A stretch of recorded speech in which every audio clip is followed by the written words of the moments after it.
Hi, and welcome back to Beans and Bezels. I've handled quite a few Czapek Antarctiques over the last few years, but this is the first time I've been able to spend some quality time with one. This is the Antarctique Titanium Dark Sector, generously loaned to me by my friend WatchSymmetry. It is one of the brand's more recent releases, and I believe their first titanium Antarctique.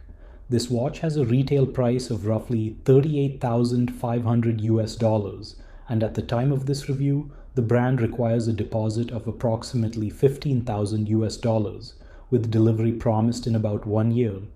The first thing that stood out to me during the release of this watch was the fact that it is now roughly $12,500 USD more expensive than its steel variants. Sure, the dials are different too, but the difference in price seems entirely excessive to me, particularly when you can get excellent titanium watches on bracelet that cost just a little more than the difference.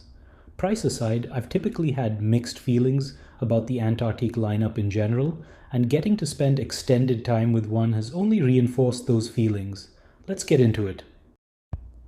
I measured the case to be 40 millimeters in diameter, 41 millimeters at its widest, 44 millimeters along the length of the case, and 50 millimeters across including the strap. The total thickness is an impressive 11 millimeters, including the top and bottom sapphire crystals. Given the liberal use of polished accents, I'd say the case is made entirely of grade 5 titanium. The case has a very Gerald Genta-esque design, clearly inspired by the golden era of 1970s integrated bracelet watches. The Antarctique adds a fresh twist with its partially hollowed out case. From what I can tell, the mid-case shell houses an internal structure that is held in place by the bezel and case back. It looks to be far more complex than it appears at first glance. Xavier de Rocamorel brought this concept to Adrian Buchman, head of product design at Christopher Ward since 2015, and a contract watch and movement designer through his firm Fusion. He has an impressive design portfolio. I'm a big fan of his work for Christopher Ward, Czapek, Sequent, and more. He seems to work often with Czapek, having designed the original Antarctique platform and its movement, the Sashiko, the Complicité, the Place Vendôme Tourbillon, and others. Czapek co-founder Harry Gould also works with Adrian on his other brand Chronotechna, which has case designs that follow the same Christopher Ward light catcher style we're familiar with. While the case is well made and visually appealing, I can't say I love the tactile experience. The edges feel a bit too sharp and could have been softer. The recessed, hollowed sections are cut at sharp 90-degree angles that haven't been smoothed out. From what I understand, this is an intentional choice. I see the appeal of razor-sharp edges on a watch inspired by the 70s, but I personally don't enjoy the feel. This is most noticeable with the sharp floating end link, which I'll discuss later. That said, the quality of brushing and polishing is excellent. I especially love the brushed finish on the top surface of the case. It is done to a very high standard. There is a 6mm crown at the 3 o'clock position that is easy to grip and operate. It has a softer, smoother finish than the rest of the case, making it more pleasant to the touch. Flipping the watch over, the case back is secured to the mid-case with screws. This watch is rated for 120 meters of water resistance, which is impressive for a watch of this kind. For comparison, the Christopher Ward C12 Loco is rated at just 30 meters, while the 12 and 12X collections go up to 100 meters. Among high-end integrated bracelet watches, Patek Philippe recently announced a uniform 30-meter water resistance across its lineup. Audemars Piguet offers 50 meters on the 41mm Royal Oak. Vacheron Constantin, however, reaches a notable 150 meters with the Overseas. If you're anything like my friend WatchSymmetry and love titanium watches, sector dials, and symmetrical creative designs, this watch is a perfect fit.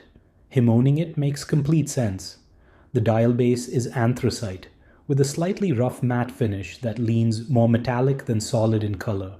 It complements the titanium case well. The traditional outer minute track is printed in white, with a red marker at 12 o'clock and clear ticks throughout. Despite the modern approach to hour markers, minute and seconds legibility remains excellent. This stands in contrast to Chronotechna watches, which adopt a similar aesthetic but lean more into a Ming-style design. Closer to the center, tall metallic structures are arranged in 2 interrupted concentric rings, with the gaps serving as hour markers. This Stonehenge-like formation looks fantastic on the wrist, and the towering 3D elements cast striking shadows on the pale grey surface. The rings have brushed top surfaces and sharp cuts, echoing the case's design. Their unfinished angles appear intentional, though I can't help but imagine how some hand-polished bevels would elevate them. The logo is printed at 12 o'clock with Antarctique above 6. The layout is clean and restrained, even with the ornate metalwork. I'm a fan of the design and feel it has been executed very well. The hands are more traditional, with multiple finishing styles, facets, and large loom-filled plots. The style feels familiar, and I would have liked to see more creative risks here. That said, legibility is excellent, and the overall dial and finishing is of high quality. The hands are the only loomed components on this watch, and I'm a bit surprised that Czapek chose to include loom at all, given how restrained the rest of the dial is. But I'm glad they did, because any amount of loom is a good amount of loom. The hands glow fairly brightly and maintain visibility well into the night. They won't be winning any awards for brightness, but they are sufficiently potent for a watch with 120 meters of water resistance that may be used in dark environments. Since the Christopher Ward 12 often sparks strong opinions among my Antarctique owning friends, I decided to compare it to my 12X Special Edition in a short time lapse. The Czapek clearly performs better. The Christopher Ward uses a tinted loom pigment, Grade X 1BL Pantone 290, which is easily outdone by what appears to be BGW9 Grade X1 Super Luminova on the Czapek. While there are aspects of the case and bracelet that I don't love, the Caliber SXH5 that powers this watch is something I absolutely adore. The design appears to draw influence from traditional watch movements, but is executed in a very contemporary way, blending an industrial aesthetic with artisanal techniques, such as the beautiful interior angles on the bridge supporting the seconds wheel. While the Czapek SXH1 and SX2 are catalog chronode movements with minor design changes, and the SXH3 similarly comes from Voucher. The SXH5 was more of a custom project. It was designed in collaboration with Adrian Buchmann and engineered by Daniel Martinez, Emmanuel Boucher, Dan Fimfrakan, Julian Vallau, and others. These independent watchmakers and designers cumulatively have an extraordinary resume, working on haute horology movements and watches for brands like Grobel Force, as well as robust and reliable timekeepers at places like Celita.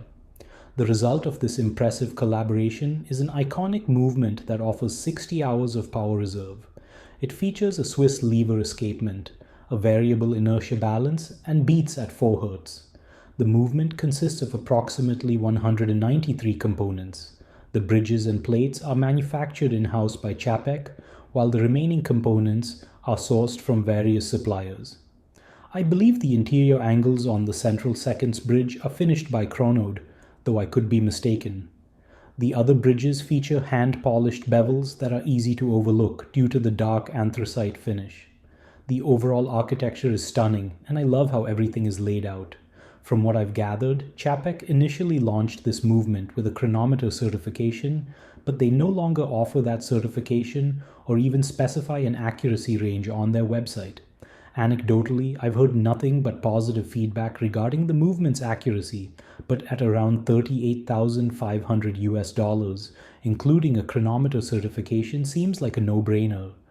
At 41 millimeters in diameter and with its short case length, the Antarctique wears comfortably on my 6.75-inch wrist. The 11mm overall thickness contributes to a good fit, and the recessed mid-case helps reduce the visual weight, making the watch appear even slimmer.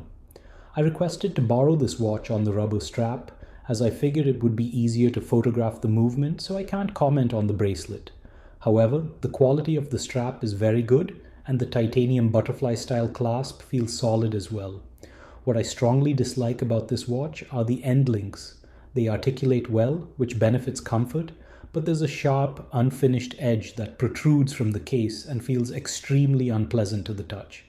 I'll never understand the design decision to leave such edges unrefined, but perhaps this is simply where the watch doesn't suit my personal preferences.